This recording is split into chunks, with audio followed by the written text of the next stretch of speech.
Hello everyone, welcome to the course Geotechnical Engineering 2. So in this module number 3 and lecture number 4, we will be discussing on the stability analysis as well as some of the methods that are used for the stability analysis. So let us now look at the course outline once again. So initially we have discussed what are the different types of slopes, and we have understood what are the different types of slope failures as well as the causes of slope failures, and then we have understood the terminology known as the factor of safety. Okay, so later in the stability analysis we have different methods, but before that in the previous session we have discussed the stability of infinite slopes for both cohesionless soils as well as cohesive soils in our lecture number 2 as well as 3. So in today's lecture we will try to understand some of the stability analysis methods, okay, which are there in our syllabus.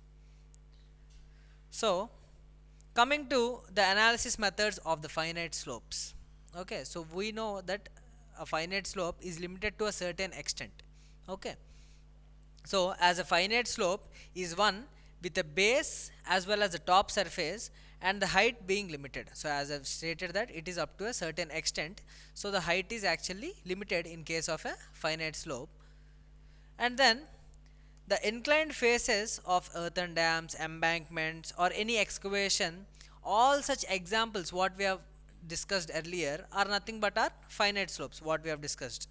Okay, so we will try to analyze a particular case of finite slope, okay, considering any of these aspects.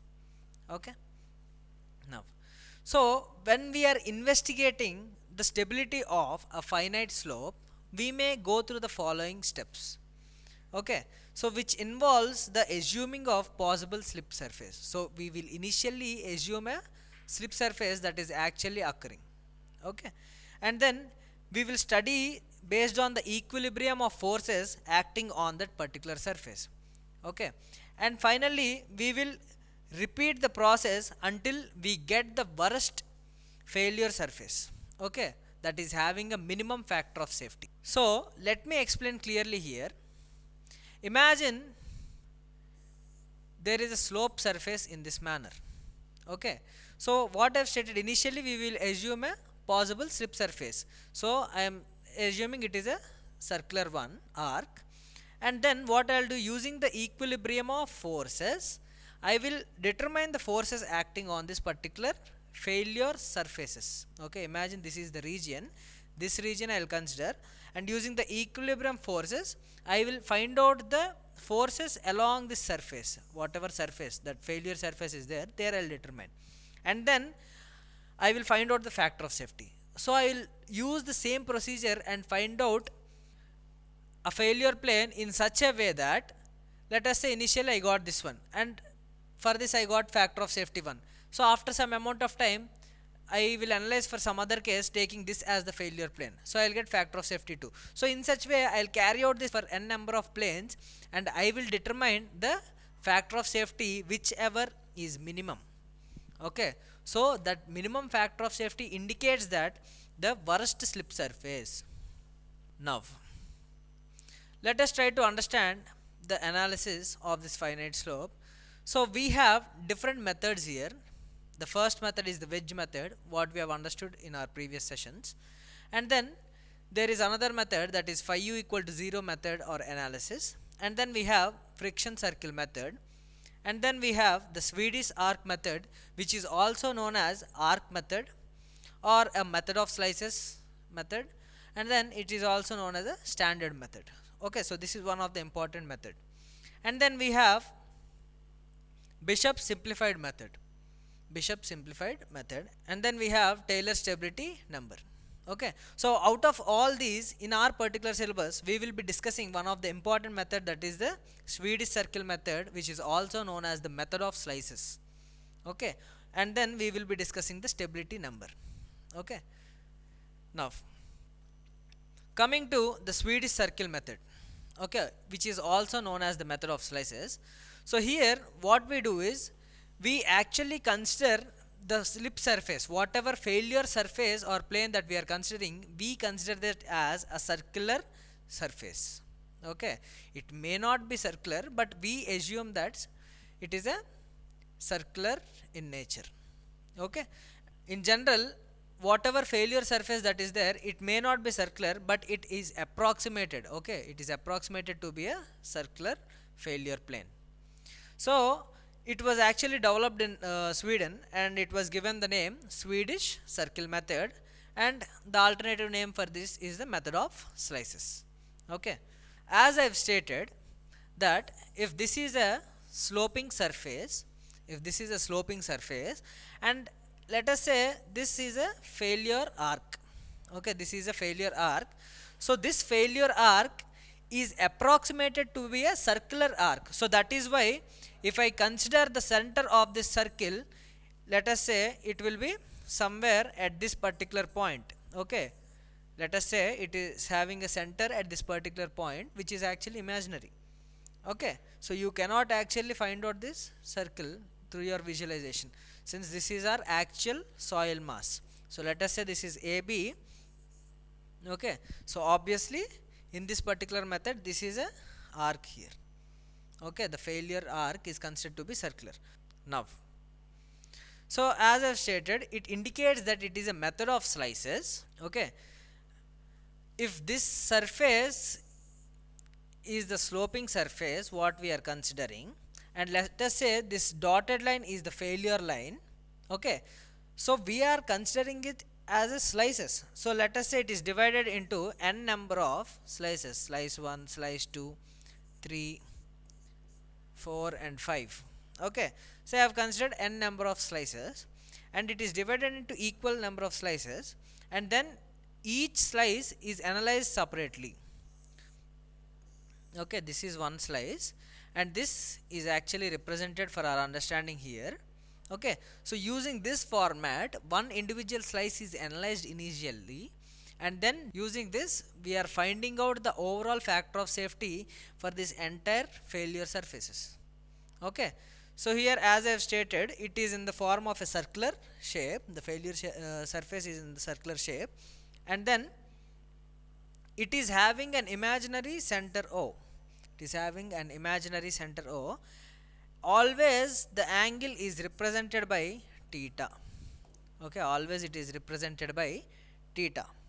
And the radius of this particular circle, let us say this is the radius of this particular circle. So obviously along this particular region this distance will be r. So it is represented by small r. Okay, so these are some of the denotation which is present. Okay, so here as this soil mass is actually trying to slide in this manner. Okay, so if I consider this particular fourth wedge alone, so let us say it is having a self weight W. Okay, only for this particular wedge. Okay, which I have represented here. So here I am representing this as W. So if I consider the normal reaction at this particular point, if I draw a normal to this particular curve, so obviously it will pass through the center. So it is passing through the center. So if I resolve these forces, if I resolve this particular forces, let us say this will be the normal force. If I resolve the forces of W, it will be normal force, and the tangential force is T here. Okay, as I have stated, this is the self weight, so obviously this is W. Okay, so let us assume that this is inclined at an angle alpha. Okay, this weight when resolved is making at an angle alpha to the horizontal component as well as the vertical component. Okay, so that is what it is represented in this manner here. Okay, so now as I have stated, I have represented this wedge here. So only for this particular slice, say let B be the width of this particular slice.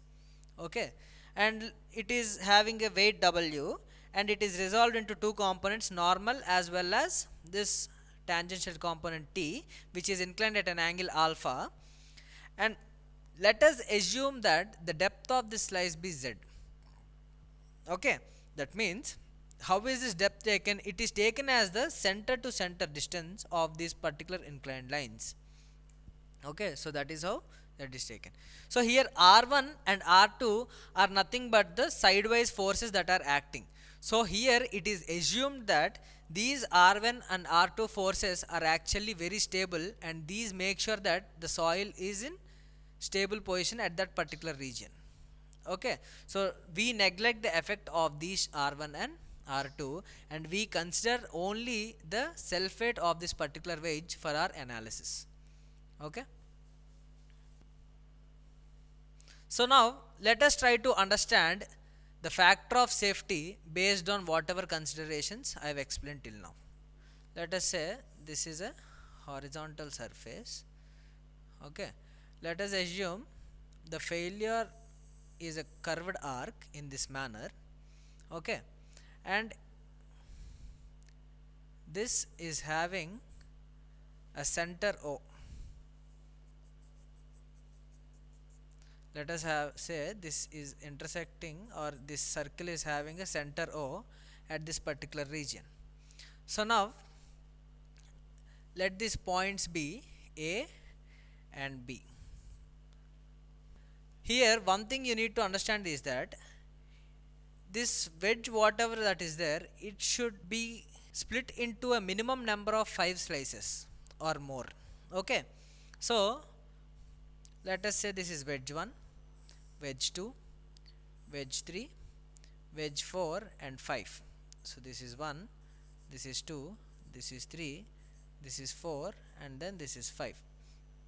Okay, so each wedge is having a width of B. Okay, so for our detailed understanding, I am considering this wedge 3.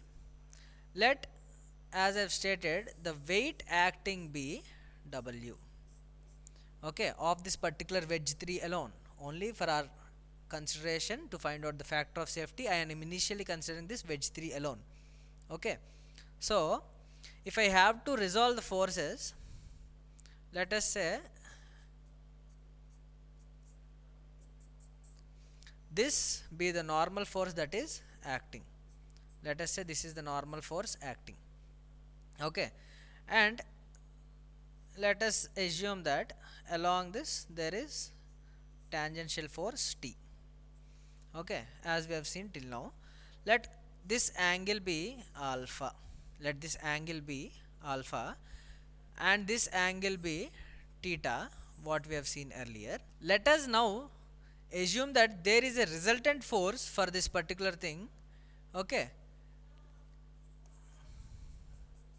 let us say there is a resultant force along this particular green color region, capital R. Okay, which is inclined at an angle of phi, which is inclined at an angle of phi to the normal component. Okay, to this normal component. So as this distance is R, okay, so what will be distance now? Okay, so this will be, I am writing here, R sin phi, because it is R sin phi, small r into sin phi. Okay, so how do we determine the factor of safety for this particular wedge number 3? So we need to consider the equilibrium of forces by resolving them with respect to moment here. Okay, so the factor of safety here, it is given by, okay, overturning moment, overturning moment by, okay, resisting moment.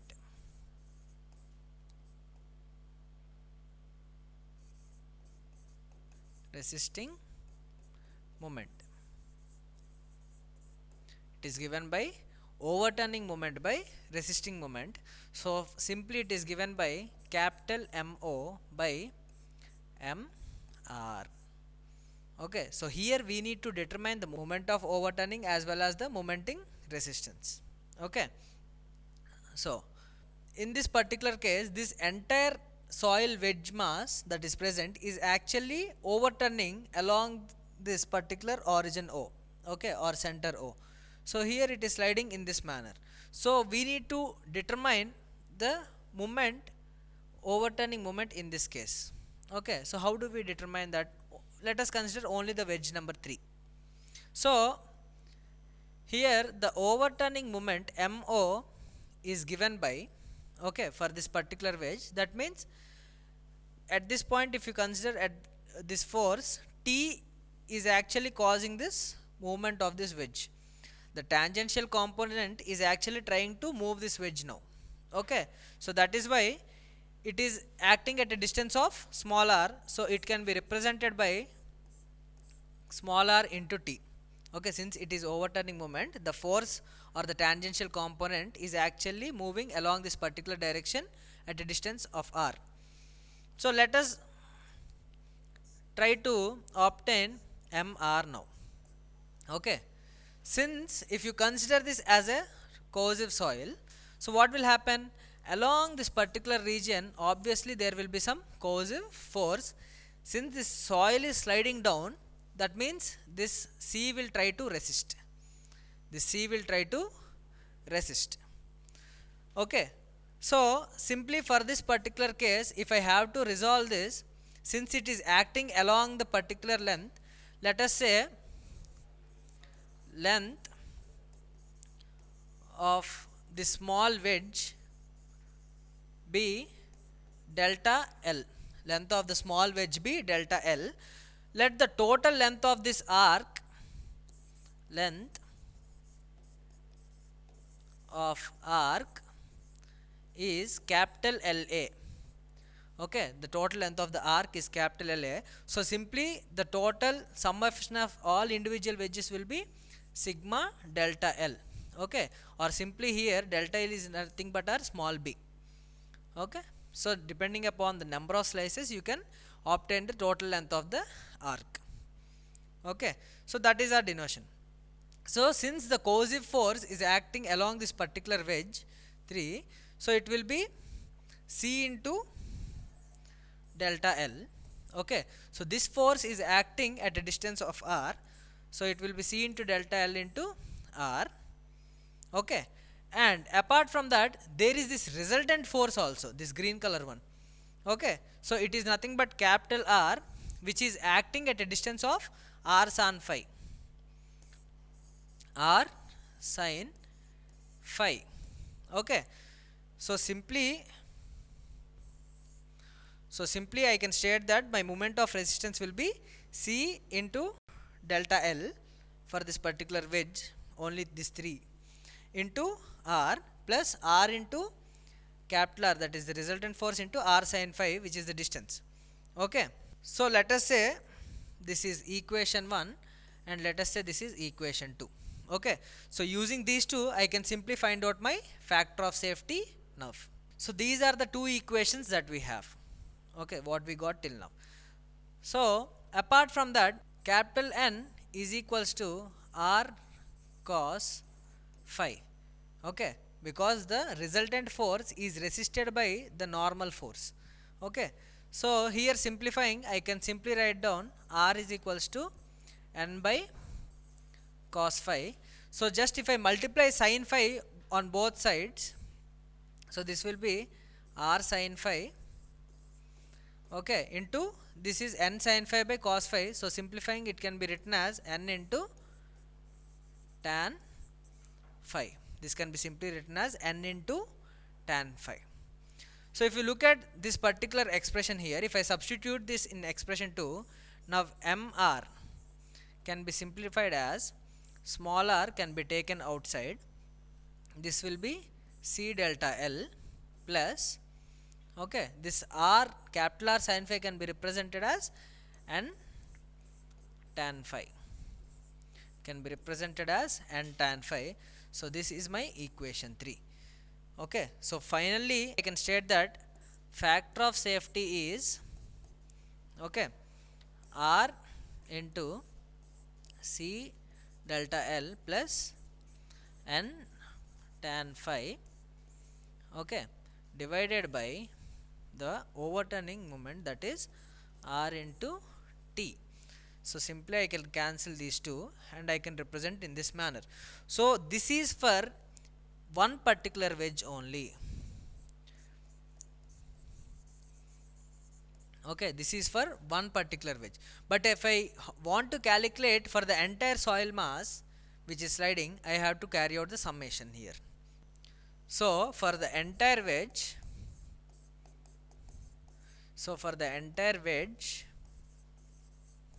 comma, I can write that this factor of safety will be equal to C into, I need to apply sigma, that is sigma delta L plus, okay, plus sigma n tan phi by sigma t. Okay, so this is my factor of safety. Here simply I can write that this delta sigma L will be equal to my length of the arc, simply because it is the summation of all the lengths of the wedges. So it is simply LA.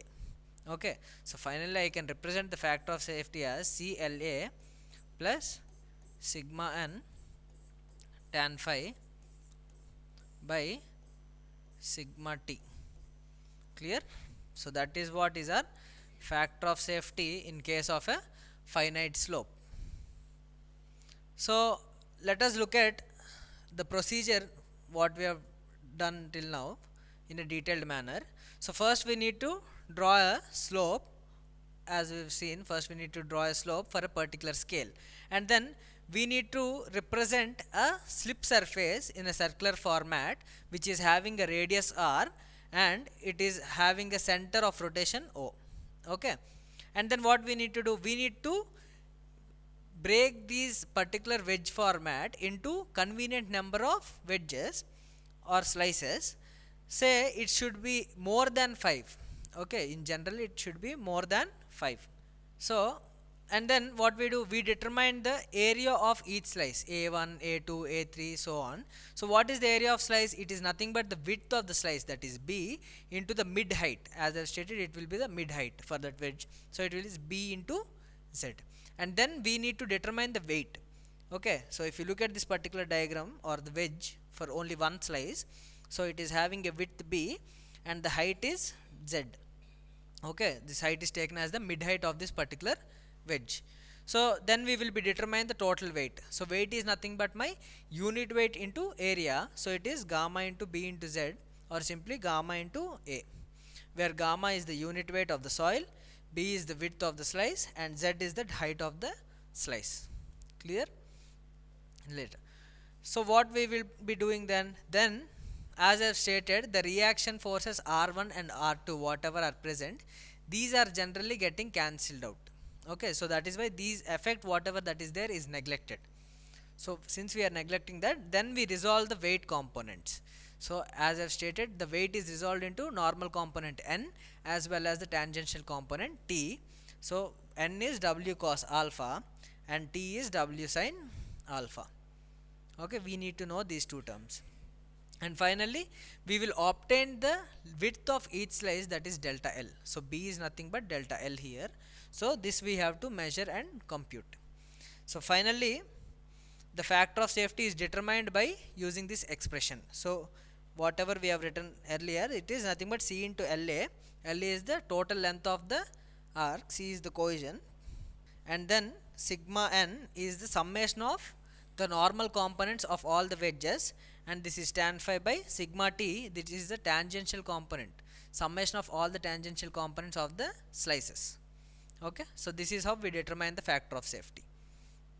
Now coming to the location of the most critical circle, in this manner we can draw n number of circles. Okay, but there will be one critical circle where the factor of safety is 1 or below 1. Okay, so we need to obtain that critical failure circle. Okay, because at that stage only the wedge will fail. If the factor of safety is more than 1, obviously it will resist. If it is less than 1, it will fail. Okay, so that we need to determine.